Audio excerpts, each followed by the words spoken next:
Good evening, sir. Good evening. Password, sir? Fidelia. Thank you, sir.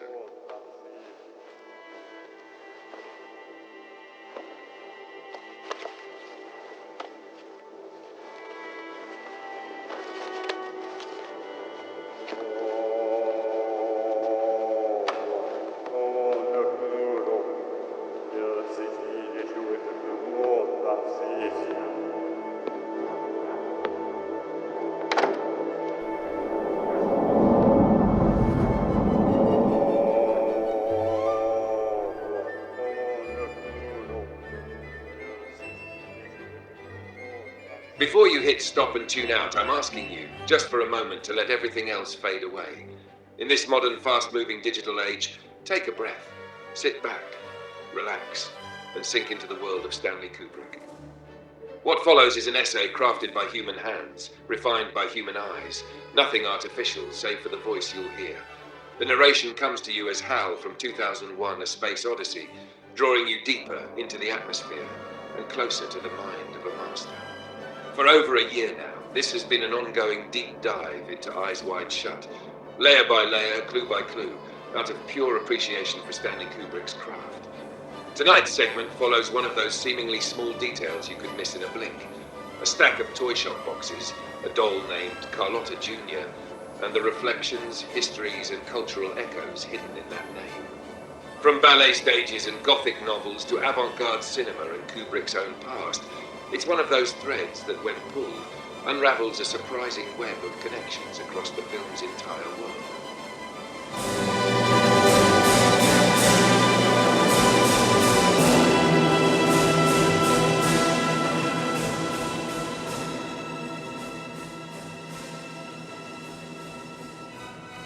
A stack of boxes in the toy shop bear a picture of a girl doll pushing a miniature toy baby carriage and the name Carlotta Junior.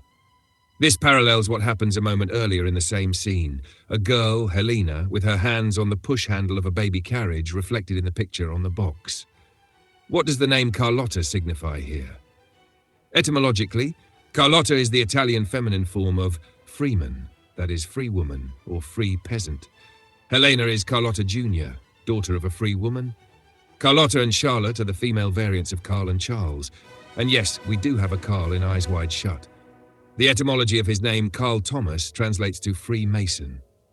So who is Carlotta Junior? The future unborn child of Carl and Marion? Perhaps she is a duplicate, dream toy doll version of Helena, reproduced and sold in a store in boxes upon boxes, like a house of mirrors. When exploring peripheral Carlotta links, deeper meaning emerges.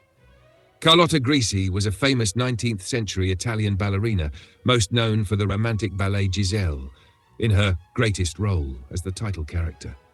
Giselle tells the story of a young peasant girl who dies of heartbreak when a deceitful disguised nobleman betrays her love.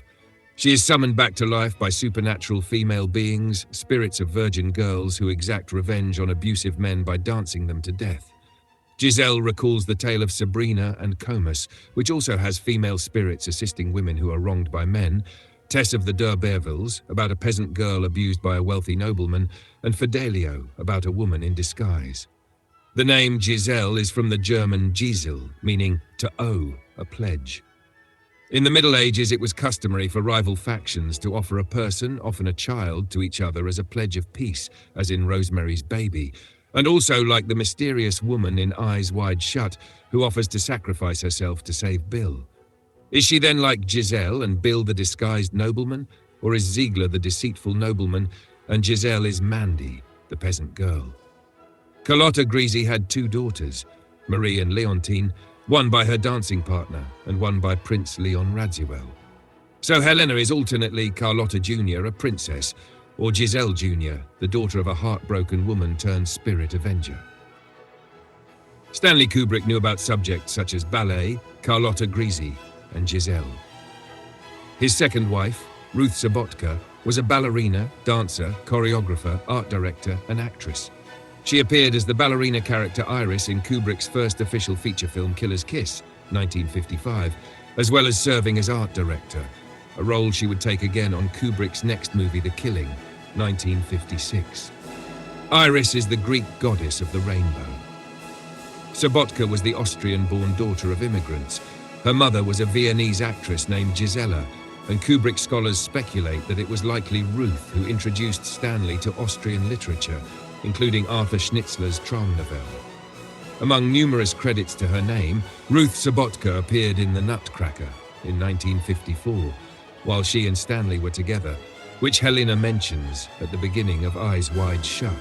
Yes, Mommy, can I sit up and watch The Nutcracker? And as the character Carlotta in a 1962 production of Anton Chekhov's last play, The Cherry Orchard, 1904.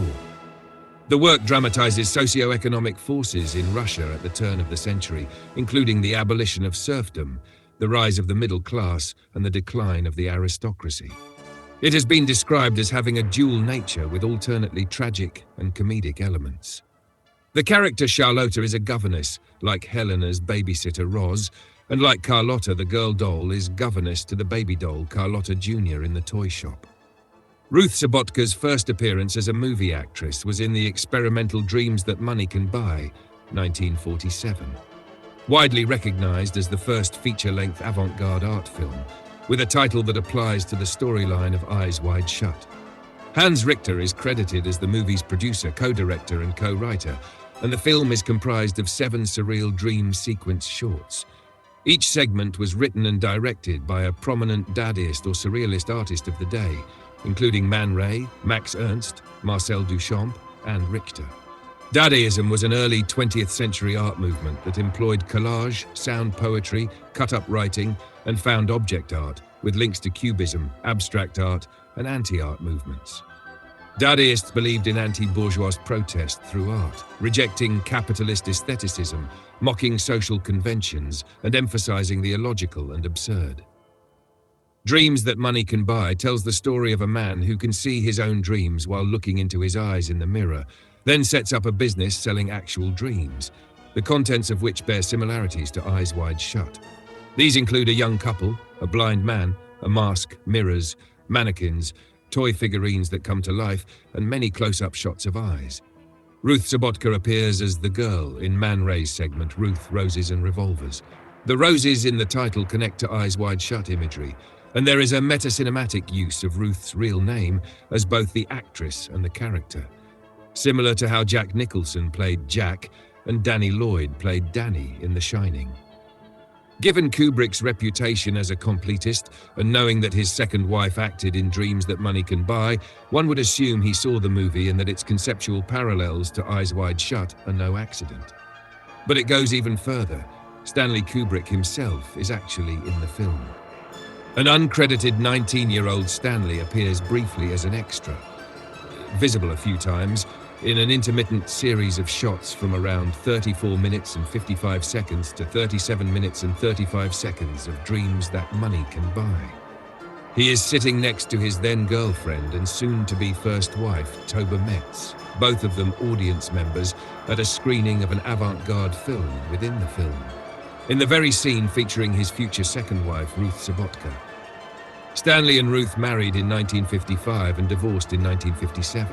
She died 10 years later at the age of 41, on June 17, 1967, 3 days before Nicole Kidman was born on June 20, 1967. There are further references to avant-garde art and artists in Eyes Wide Shut, and to visual art in general. A poster on a bulletin board outside Domino's apartment reads, "For sale, Keith Haring painting." Keith Haring was a New York graffiti artist who died of acquired immune deficiency syndrome, and when Bill returns to Domino's, her roommate Sally tells him Domino is human immunodeficiency virus positive.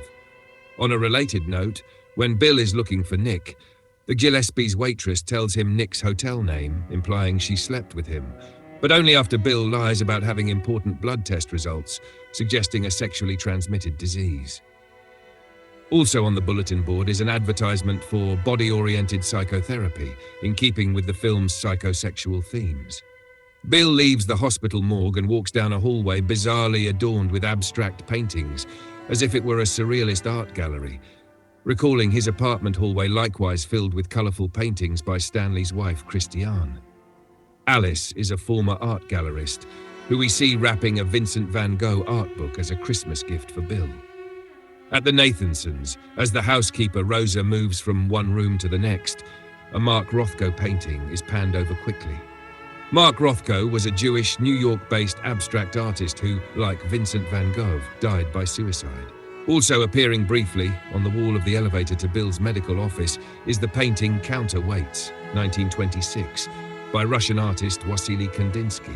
A pioneer of abstract art and expressionism, Kandinsky co-founded the artist network Der Blaue Reiter, the Blue Rider, which included German painter August Mack, whose painting View into a Lane, 1914, hangs in Bill's medical office waiting room. Victor Ziegler is mentioned as having a valuable art collection, and Adolf Ziegler was the real-life National Socialist, Nazi official in charge of confiscating degenerate art. Among the thousands of Nazi-looted artworks were numerous paintings by Wassily Kandinsky and Vincent van Gogh. Other Eyes Wide Shut art references include old portraits of nobles in Victor's billiard room, a Cupid and Psyche statue in his foyer, numerous statues at Somerton, Dante Gabriel Rossetti's Estate Syriaca in Sharkey's, and perhaps most subtly, a small poster with the words "I love art" on the Harford's refrigerator. The classic Gothic novel The Phantom of the Opera, Le Fantôme de l'Opéra, by Gaston Leroux, 1910, and subsequent adaptations, features a character named Carlotta. She is the prima donna of the Paris Opera House, in another story that bears noteworthy similarities to Eyes Wide Shut. The phantom character would have fit right in, unnoticed, at the mansion costume party for starters. The narrative also includes a masquerade ball, a mirrored room, and again recalls Giselle's deceitful nobleman, Comus's villainous title character, and Fidelio's disguised protagonist. The Phantom of the Opera is a creepy tale about a masked, cloaked figure who is out of place in high society, like Bill, and also identifies with Red Cloak, as the Phantom is usually depicted wearing a red cloak or cape. Stanley Kubrick liked ghost stories, phantoms, as in The Shining. The word phantom links etymologically to fantasy and fantasy, fantasia, phantasma, from Old French, Latin and Greek, meaning sensuous perception, delusive imagination, and illusion, Oxford Dictionary of English Etymology. The word fantasy today refers to either a make-believe magical world, as in a fairy tale, or an imagined, desired sexual encounter. Eyes Wide Shut is both. Helena is the mythic most beautiful woman in the world, Sabrina is a water nymph, Giselle is a spirit fairy being, Venus is the Roman goddess of love, sex, and desire, Astarte is her Semitic counterpart, her fairy son Cupid, also known as Eros, is the god of romantic love, and his wife Psyche is the goddess of the soul, with butterfly wings, and so on. These figures parallel the various Eyes Wide Shut characters, Bill's phantoms, haunting him.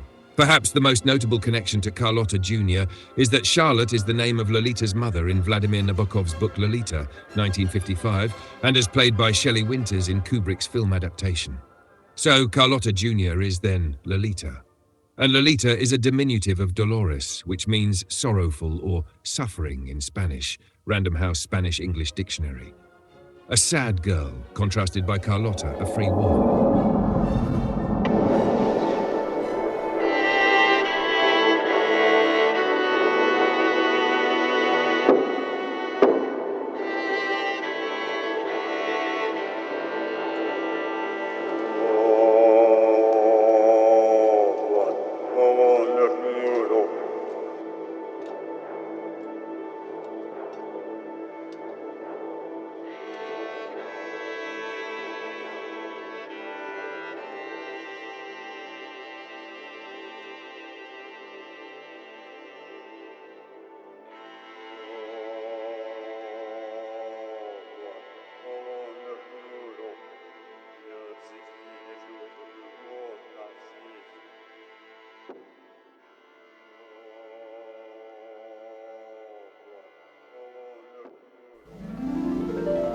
Singing in the rain, just singing in the rain. What a glorious feeling, I'm happy again. I'm laughing at clouds so dark up above, and the sun's in my heart.